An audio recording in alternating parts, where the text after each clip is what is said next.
Hey everybody, I'm Grandmaster Ben Feingold. This is 5 Minutes with Ben, and I'm Ben.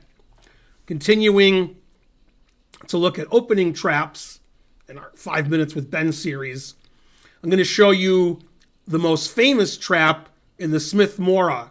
Smith-Morra is a gambit that white can play in the Sicilian, which I play often on the internet, but not in a real tournament. But, if I'm playing Blitz or Bullet online, then I'll play the Smith-Morra with white. If you live in Europe, it's typically called the Morra. They don't recognize Ken Smith as contributing as much as Morra did. So it used to be called the Morra. Then Ken Smith wrote a book about it in the 70s, played it a lot. So it's called the Smith-Morra in the US. And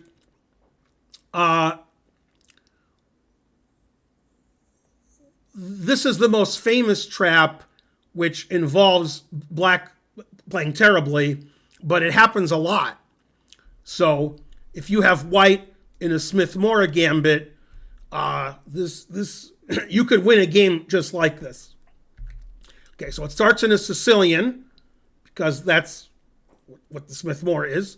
White plays d4, and after takes, white doesn't take back. White plays c3, gambiting a pawn. Black usually takes. Best way to refute a gambit is by accepting it.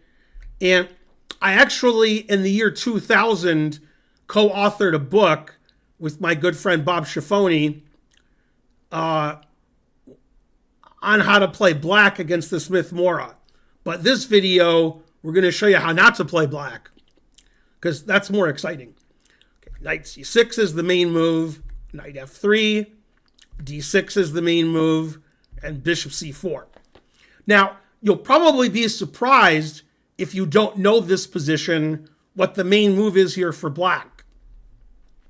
Black can play e6.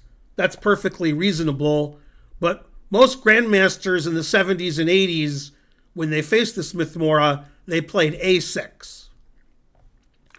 Because that still allows later in the game black to play bishop g4 later, instead of blocking his bishop in with e6. And a6 controls the important b5 square, which is important in this trap.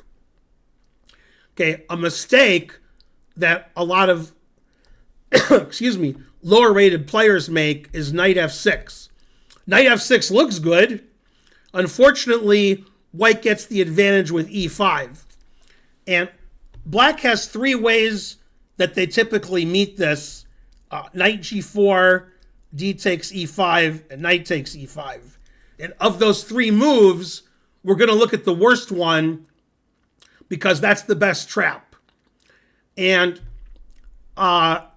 it's considered that white has an advantage no matter what black does. I guess black could play knight d7 also, but that looks awful. Okay, so the worst move, which is the most famous trap in this opening, is knight takes e5. White trades knights.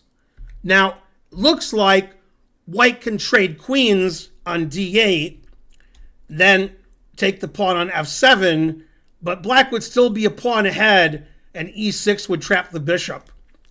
But all white has to do to win the game immediately is to reverse the first two moves. So if you see a tactic like queen takes queen and then bishop takes pawn, sometimes if you reverse the moves, it works out even better, which is just the case here. So black is blundered by playing knight f6, knight takes e5.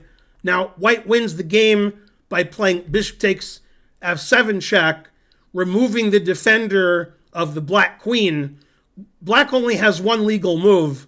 King takes the bishop, then white takes the queen on d8, and the king on e8 isn't protecting the queen anymore, so white is up a queen.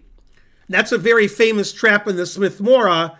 If you have the white pieces and you're playing Blitz or Bullet, this will probably happen in one of your games, especially if your opponent's rated like under 1600, because some people don't know these opening traps and they fall into them, missing bishop takes f7 check, and white wins.